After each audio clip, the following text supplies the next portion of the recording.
Thank you, everyone, for taking the time to join us today for this webinar. As Jessica mentioned, I am Cassandra Peck, your facilitator, and I am very honored to be a part of your professional development endeavor. As she did mention, I did retire from the military about 2 years ago. After 24 years of service, I did serve 3 tours as an instructor, and I knew that's absolutely what I'm wired to do, and I feel very blessed and honored to get to continue to do what I love. I always say there's nothing better than doing what you love, then it's not work. I encourage everyone to be interactive and participate using your chat function. There'll be several opportunities that I'll ask questions and poll the audience. We all gain value from participation, our ideas, and synergy. It's all about us today. The curriculum is amazing. This is a wonderful topic, and I hope that we all leave energized and excited to continue in this professional development endeavor. And as we think about our ability to influence others through empowerment, what truly is empowerment? It's a word we throw around a lot in organizations, but do we really know how to do it? Do we understand what empowers others? We may know what empowers us, but how do we know what empowers the folks that work for us, around us, or with us? So essentially, if you think about how do we influence others, how do we influence others to achieve goals? Regardless of whether we are formally or informally leaders, we all have a leadership role. Utilize our personal power to influence others to achieve a goal. And when we understand the power of personal power over position power, that's when we start learning how to truly influence others, utilizing that thing we call empowerment. How do we do that? And that's what we're going to talk about over the next hour. So the first thing I want to do is this thing called delegation. And when we think about the tools we have in our toolkit to really empower, encourage, and delegate, how is it that we do that? We say, I'm good at delegating. We delegate a lot, but there's a clear difference and a clear definition that distinguishes between delegation and effective delegation. Delegation is not always effective delegation, and those are some of the things we want to talk about is how do we know when we're effectively delegate? How do we know when we're really meeting the needs of our folks through effective delegations and using the tools, techniques, and practices that enable us to empower folks? Because when we ineffectively delegate, we disempower. When we effectively delegate, we empower. When we think about our ability to give people that thing called empowerment, that's that purpose, that autonomy, that mastery, how do we get there? Because when we ineffectively delegate, and I'd like you all to think about and let it resonate, the last time you were delegated to, how did it feel? Did it feel empowering, or did you feel like you were being dumped on?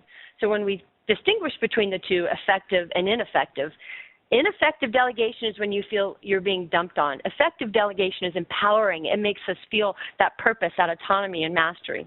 I want to share with you a quote from a leader that I have a lot of respect for. I never had the privilege or honor for working for him, but I had some affiliates that I work with in Academy Leadership that did have the honor of working for Colin Powell. Colin Powell, he had a couple of pet peeves, and one of them was micromanagement, and the other one was ineffective delegation. And in his office, behind his desk, he had a framed picture of 3 Ds. And it's Captain Martini, the time, now retired Captain Martini, Dr. Martini, and is a curriculum development for the Academy Leadership, asked Colin Powell one day, sir, what are those 3 Ds? Because there was no verbiage, just a framed picture of 3 Ds. And he said, well, those are my 3 Ds of delegation, and you might want to write these down. Delegate and disappear. Just delegate and disappear. So let's think about what Colin Powell might have meant by that decide and how he explained it to Captain Martini. So when you decide you want to delegate, it's important that we first decide, is this person ready? Does this person have the skill sets? If they don't have the skill sets, do I have the time to coach? Do they have the resources needed to be successful? That enthusiastic beginner or that competent achiever that Ken Blanchard talks to us about? Because an enthusiastic beginner can look just like a competent achiever. They're excited, they're motivated, they want to do it. If you think about the last time you were delegated to and you might not have really understood the task, how many of us would raise our hand and say, you know what, I don't really know how to do that. How do I get started? So when we think about as a leader, in a perfect utopia, we have the ability to quickly assess, am I working with a competent achiever or enthusiastic beginner?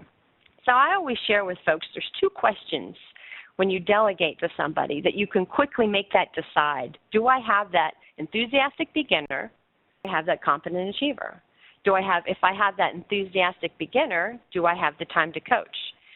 So upon completion of talking with a subordinate or delegatee about a task that you want him or her to complete, these two phrases will allow you to quickly know, do I have that competent achiever or do I have that enthusiastic beginner? Because oftentimes when we delegate, we give the information, we ask closed-ended questions, we say, do you got it? The delegatee is going to say, I got it. But does that truly let us know, do they got it? How about if we stop, take the time and ask, and you might want to write this down, great, how are you going to get started and what do you need from me? Those two simple questions are going to enable us to clearly understand the enthusiastic beginner. The enthusiastic beginner is basically going to give me that deer in the headlight look. Now I know I need to back up. I need to make sure I have those agreed upon checkpoints. I need to understand the skill sets of the person I'm delegating. That competent achiever is going to say, well, yes, Cassandra, I got it. Here's what I'm going to do. Here's my checklist. Here's the resources I need, and I might need you to put Susan on my team for the week to make sure I hit that suspense or that deadline. So just by asking that, how are you going to get started for me? That's the decide part. Now we delegate.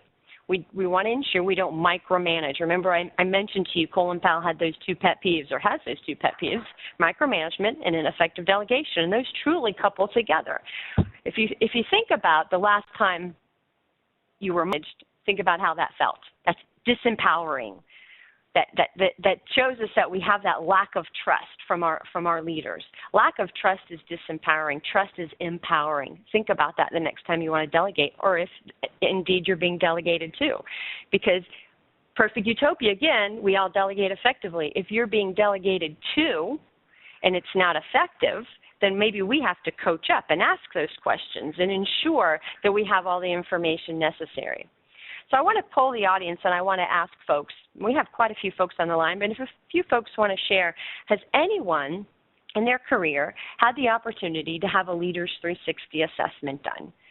And what a Leaders 360 assessment is, for those of you who may not know, is when I have the opportunity, we're going to discuss a little bit here in a few minutes about feedback, but when I have the opportunity to get true, transparent feedback up above, with my peers, and down below, it's that 360.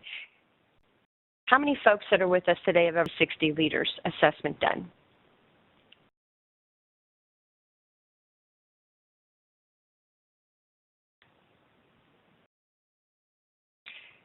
A few hands, so we see that, and I want you to think about it and let it resonate. It's an incredibly powerful tool. Shannon, Paul, Helly, Brenda, wonderful. We've got a lot of great tools in our toolkit. So I want to share with you the first time I had my Leaders 360 done. And when you think about the power of delegation or the disempowerment of delegation, think about the time for those on the line who had that 360. It might hurt a little bit, but we all need to know, how are we doing? Servant leadership. Leadership is not a solo performance, and if I'm not asking my folks, how am I doing? How am I serving you as a leader? Then I am essentially disempowering. So Jessica mentioned to you I was prior enlisted. So as a young officer, I thought in my head, I've got this leadership thing down. I've been there, I've done that, I've dug the ditches with the best of them. My very first Leaders 360 told me I had quite a bit of room for growth. And the number one item that every single one of my subordinates said that I was doing ineffectively was delegation. I was flabbergasted. I thought, wait, I don't understand, because I'm taking care of my soldiers. I'm doing what I need to do. When the tough stuff comes down from higher, I do it myself, because I remember as a young enlisted person feeling dumped on. But I had it all backwards. Because I had been ineffectively delegated, I brought